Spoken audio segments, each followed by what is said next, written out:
Kapolri Jenderal Listio Sigit Prabowo kembali melakukan mutasi dan rotasi besar-besaran di lingkungan Kepolisian Negara Republik Indonesia atau Polri. Sejumlah jabatan strategis di tingkat markas besar hingga kewilayahan mengalami perombakan, termasuk posisi Kepala Divisi Humas Polri, Kapolda Sumatera Selatan, serta jajaran pimpinan lembaga pendidikan dan pelatihan Polri. Salah satu mutasi yang menjadi sorotan adalah penunjukan Irjen Pol Joni Edison Isir sebagai Kepala Divisi Humas Polri. Joni menggantikan Irjen Pol Sandi Nugroho yang kini dipercaya menjabat sebagai Kapolda Sumatera Selatan. Mutasi tersebut tertuang dalam surat telegram Kapolri tertanggal 15 Januari 2026.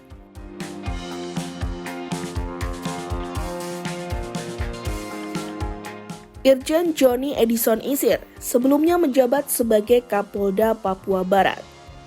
Perwira tinggi kelahiran Jayapura, Papua 7 Juni 1975 ini dikenal memiliki rekam jejak panjang di bidang reserse dan penegakan hukum.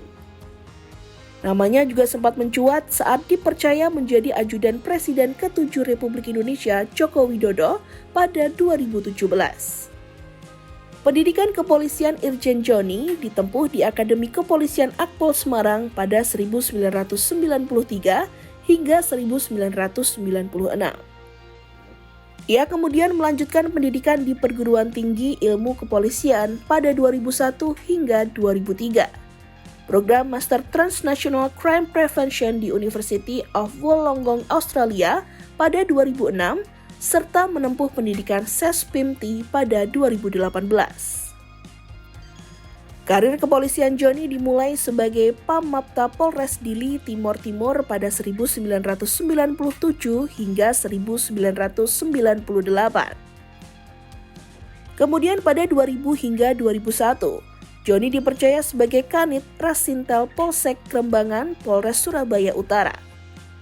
Ia kemudian menjabat Kapolsek Karangpilang, Polres Surabaya Selatan pada 2003 hingga 2005, serta Kanit 1 Sat2 Ekonomi Dit Reskrim Polda Jawa Timur pada 2007 hingga 2008.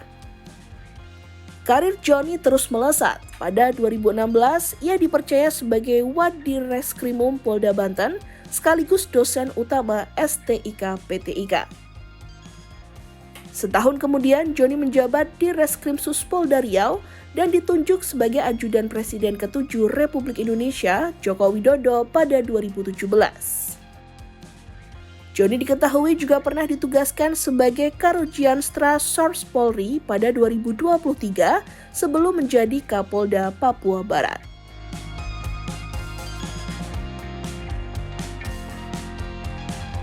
Sementara itu, Irjen Pol Sandi Nugroho yang sebelumnya menduduki jabatan Kadif Humas Polri, kini mengemban amanah sebagai Kapolda Sumatera Selatan menggantikan Irjen Pol Andirian. Andirian selanjutnya dipromosikan sebagai Wakil Kepala Lemdiklat Polri. Perombakan juga menyentuh jajaran pendidikan Polri. Jabatan Kepala Lemdiklat Polri kini diemban Irjen Pol Ahmad Kartiko yang sebelumnya menjabat sebagai Wakalemdiklat. Selain itu, sejumlah mutasi terjadi di wilayah Papua.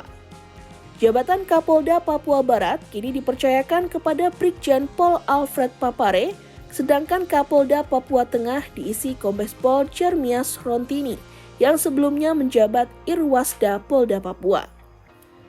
Mutasi juga dilakukan terhadap Wakapolda Papua.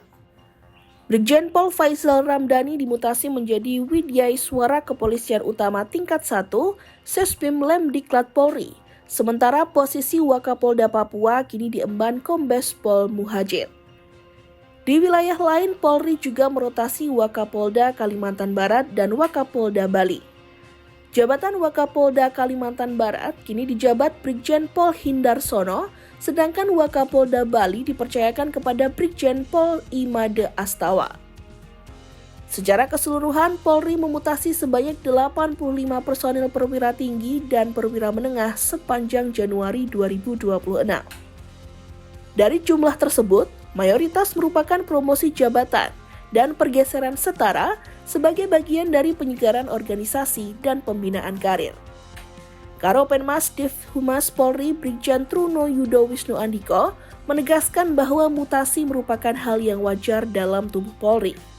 Langkah ini dilakukan untuk memastikan organisasi tetap solid, profesional, serta mampu menjawab tantangan tugas ke depan dalam menjaga keamanan dan ketertiban masyarakat.